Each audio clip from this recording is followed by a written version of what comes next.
काल भैरव त्रिमूर्तियों में से एक ब्रह्मा जी का सिर काटने के लिए विवश क्यों हुए? आइए अहंकार के लिए मिले उस कठोर दंड की कहानी जानते हैं। पुराणों के अनुसार एक बार देवताओं के बीच इस बात को लेकर एक बड़ा विवाद हो गया कि त्रिमूर्ति यानी ब्रह्मा विष्णु महेश में सबसे श्रेष्ठ कौन है। इसका समाधान खोजने के लिए सभी ने वेदों से सलाह ली। वेदों ने स्पष्ट किया कि परम सत्य और ब्रह्मांड के आधार भगवान शिव ही हैं।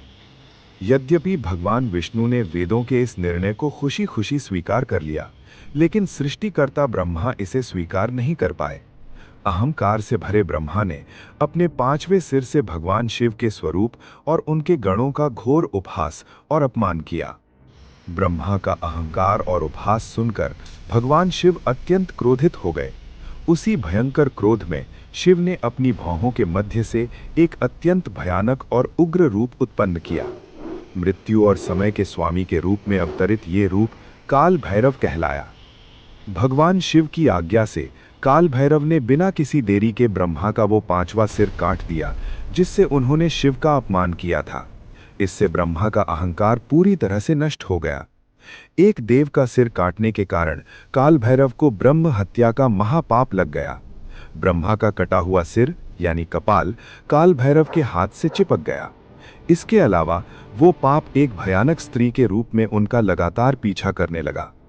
इस महापाप से मुक्ति पाने के लिए भगवान शिव ने काल भैरव को दंड पानी के रूप में तीनों लोकों में भ्रमण करने का निर्देश दिया।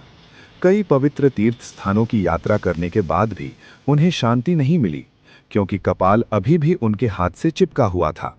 अंततः भटकते हुए वे शिव की प्रिय नगरी काशी पहुंचे। जैसे ही उन्होंने काशी की सीमा में प्रवेश किया, उनके हाथ से चिपका हुआ कपाल नीचे गिर गया और ब्रह्म हत्या का पाप पाताल लोक में समा गया। जिस स्थान पर यह कपाल गिरा, उसे बाद में कपाल मोचन तीर्थ के नाम से जाना गया। इस प्रकार उन्हें इस पाप से मुक्ति मिल गई। इससे प्रसन्न होकर भगवान शिव ने उन्हें वरदान दिया कि अब से काल भैरव काशी के रक्षक यानी काशी के कोतवाल के रूप में वहां निवास करेंगे। वे भक्तों के पापों और भयों को दूर करने तथा धर्म और न्याय की रक्षा करने के लिए वहां विराजमान रहेंगे। आज भी ये मान्यता है कि काशी में प्रवेश करने वाले किसी भी व्यक्ति को सबसे पहले काल भैरव की पूजा करनी पड़ती है।